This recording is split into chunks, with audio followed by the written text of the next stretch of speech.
If you're thinking about buying a franchise with your life savings, a retirement account, or a home equity loan, you need to hear this first. Because the fastest way to lose everything you've worked for is to trust the franchise sales process. Franchising is not a safe investment just because the brand has locations, logos, and slick marketing. It is a legal sales system designed to sell franchises and not to protect buyers. And most franchise failures do not happen because the owner was lazy, stupid, or bad at business. They happen because the buyer did not understand the real risks before signing the contract. Every year, thousands of people pour their life savings into franchises that were never financially set up to survive.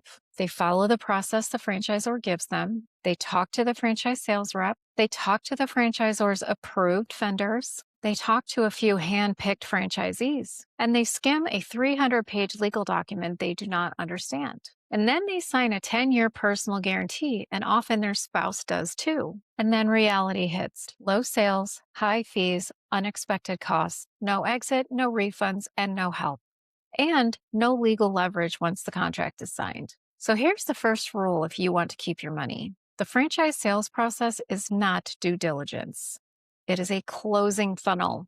The franchise development representative is not your advisor. They're a commissioned salesperson whose job it is to get you to sign. Everything they say to you is filtered through what they are legally allowed to disclose. And in most cases, they're not allowed to give you real financial performance numbers. So when you hear things like, most of our franchisees do great, or our average store does $1 million a year, or you can break even in 12 months. Those are marketing statements and not verified disclosures. And if the brand does not have Item 19 financials in its franchise disclosure document, those numbers are legally meaningless. The franchise disclosure document is not there to help you succeed. It exists to protect the franchisor from lawsuits. It is a risk disclosure document. It tells you in legal language exactly how the franchisor makes money, what fees you owe, what control they have over you, and how little responsibility they take if you fail.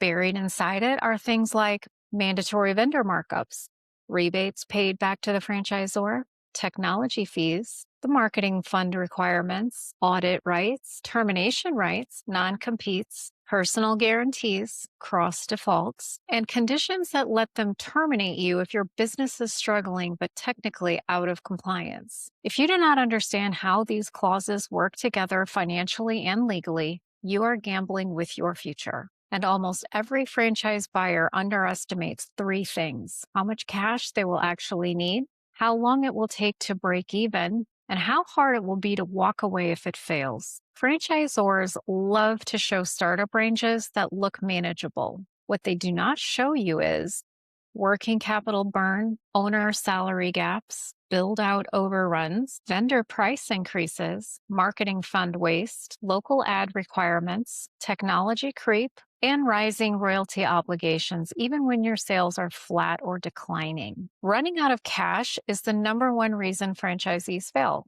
Not laziness, not bad attitude, cash. So how do you keep from losing your life savings? Here are the rules that actually matter. Rule number one: never trust verbal claims. Only trust what is written in the franchise agreement.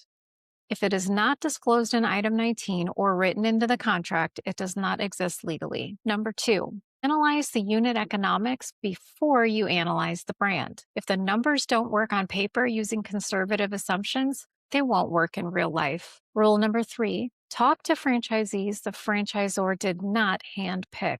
Find current and former operators. Ask about real revenue, real expenses, real profit, and real support. Sometimes the former operators won't talk to you, and that's fine, but it is a red flag. Number four, understand how the franchisor makes money. If most of their revenue comes from franchise fees, vendor rebates, and markup programs instead of royalties from profitable stores, that is a massive red flag.